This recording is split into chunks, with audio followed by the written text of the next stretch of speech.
Assalamualaikum warahmatullahi wabarakatuh. Apa kabar sahabatku semuanya? Semoga kalian semua sehat jasmani dan rohani tetap dalam lindungan Allah Subhanahu wa taala. Selamat datang di channel Uma Azul. Bismillahirrahmanirrahim. Pada kesempatan kali ini kajian kita dengan tema cinta dunia. Dunia adalah ladang yang Allah berikan untuk beramal di dalamnya.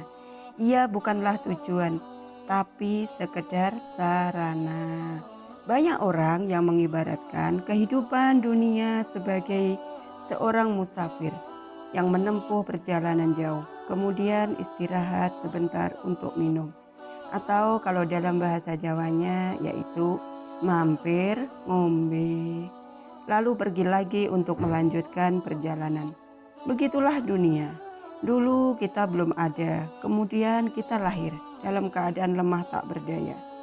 Lalu waktu berjalan, kita bertambah besar tanpa disadari.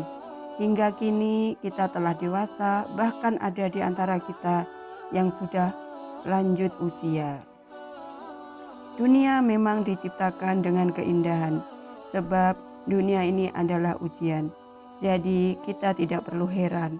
Semua yang ada di dunia ini selalu menarik, baik untuk dibincangkan, diupayakan, dikejar, hingga dimiliki dan dikoleksi sebanyak-banyaknya.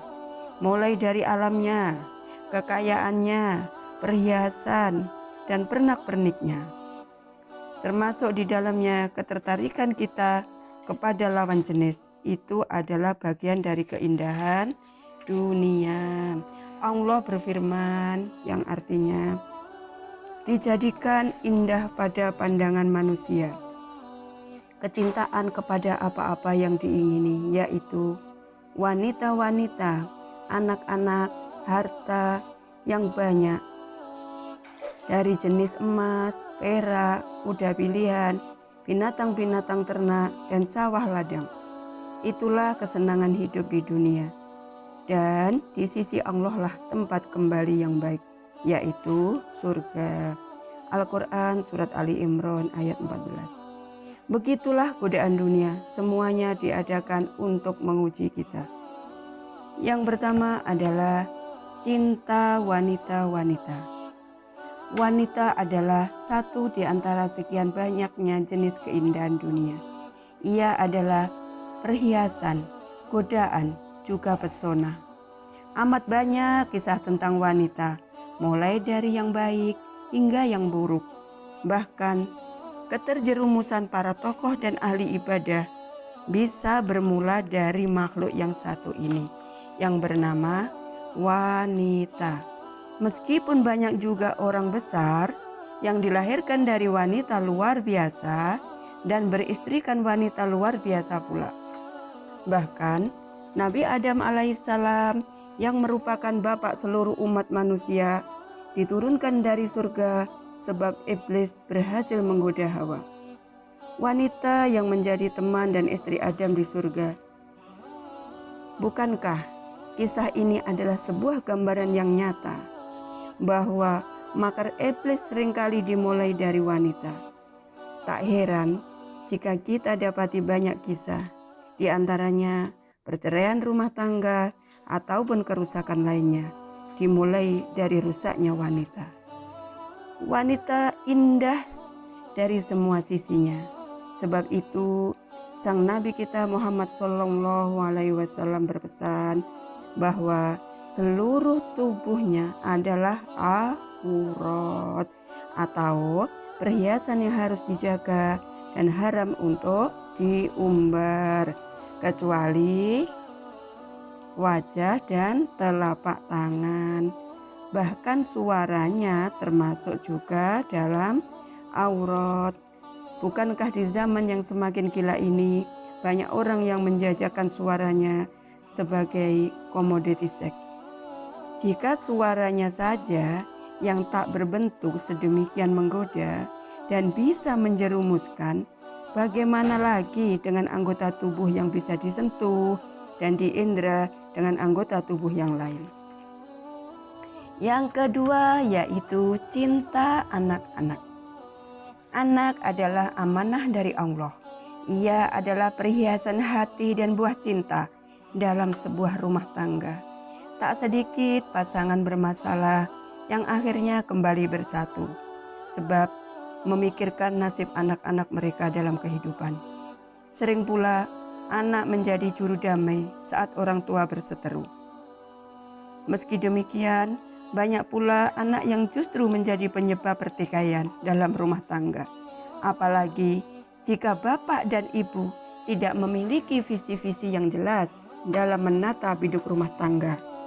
Terjadilah tarik ulur antar kedua belah pihak yang sebenarnya harus bersatu. Anak-anak yang menjadi bagian dari kesenangan itu bisa bermacam jenis, mulai dari jumlah yang banyak, anak yang pandai, pendidikan yang tinggi, anak yang kaya raya, dan sebagainya. Kemudian anak-anak itu dibanggakan di tengah masyarakat dengan sombong, seakan mengklaim bahwa strategi pendidikannya sudah benar, jitu di dalam mengarahkan, memberikan fasilitas yang memadai dan semuanya, dan lain sebagainya. Padahal itu semua adalah merupakan karunia dari Allah. Sedangkan apa yang dilakukan oleh orang tua hanyalah sebagai sarana. Tentang orang tua yang berbangga dengan jumlah anak ini, Allah berulang kali mengingatkannya. Biarkanlah aku bertindak terhadap orang yang aku telah menciptakannya sendiri. Dan aku jadikan baginya harta benda yang banyak dan anak-anak yang selalu bersama dia. Dan kulapangkan baginya rezeki dan kekuasaan dengan selapang-lapangnya. Kemudian dia ingin sekali supaya aku menambahnya. Al-Quran Surat Al-Mudathir ayat 11-15. Harta berlimpah, anak yang banyak adalah beberapa alasan bagi manusia untuk berbangga diri. Kenapa demikian? Sebab itulah Allah mencela akan semua perbuatan itu. Apalagi jika jumlah banyak ini dipergunakan dalam keburukan atau mendukung keburukan itu.